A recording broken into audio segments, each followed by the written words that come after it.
ഞങ്ങളുടെ ഏകദൈവം മാത്രം ശരിയാണെന്ന് ഒരു കൂട്ടർ, ഞങ്ങളുടെ ഏകദൈവം മാത്രമാണ് ശരിയെന്ന് വേറൊരു കൂട്ടർ. അപ്പൊ ഈ രണ്ട് കൂട്ടരും തമ്മിലുള്ള അവരുടെ ഏകദൈവത്തിന്റെ ആധിപത്യം, ലോകം മുഴുവൻ അവരവരുടെ ഏകദൈവത്തിന്റെ ആധിപത്യത്തിന് വേണ്ടിയിട്ടുള്ള ശ്രമങ്ങൾ. അപ്പൊ രണ്ടുപേർക്കും വിജയിക്കണമല്ലോ. അപ്പൊ ഓട്ടോമാറ്റിക്കലി സംഘർഷം ഉണ്ടാവും. അവിടെ ശാന്തിയും സമാധാനവും ഇല്ലാണ്ടാവും, സംഘർഷം ഉണ്ടാവും, യുദ്ധങ്ങൾ ഉണ്ടാവും.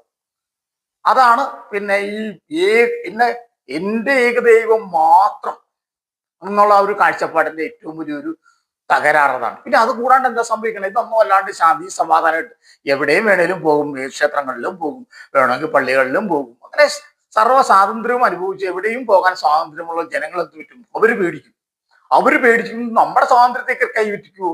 അപ്പൊ ഈ രണ്ട് കൂട്ടരും എന്താ ചെയ്യണേന്ന് പറഞ്ഞു കഴിഞ്ഞാൽ ഈ സ്വാതന്ത്ര്യം അനുഭവിക്കുന്നവരെ ഇങ്ങനെ ഏകദൈവത്തിന്റെ അടിമകളാക്കാൻ വേണ്ടിയിട്ടുള്ള ശ്രമം ഇങ്ങനെ നിരന്തരം നടത്തും. അപ്പൊ അവർക്ക് ഭീതിയാവും.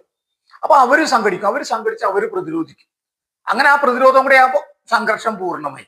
അപ്പൊ ഇതിന്റെ ഈ തുടക്കം എന്ന് പറയുന്നത് ഈ ഏകദൈവത്തിന്റെ ആധിപത്യം, ഞങ്ങളുടെ ഏകദൈവം മാത്രമാണ് ശരി, ഏകദൈവം മാത്രമാണ് ശരി, അതിൽ നിന്നാണ് ഈ സംഘർഷങ്ങളൊക്കെ ഉണ്ടാകുന്നത്.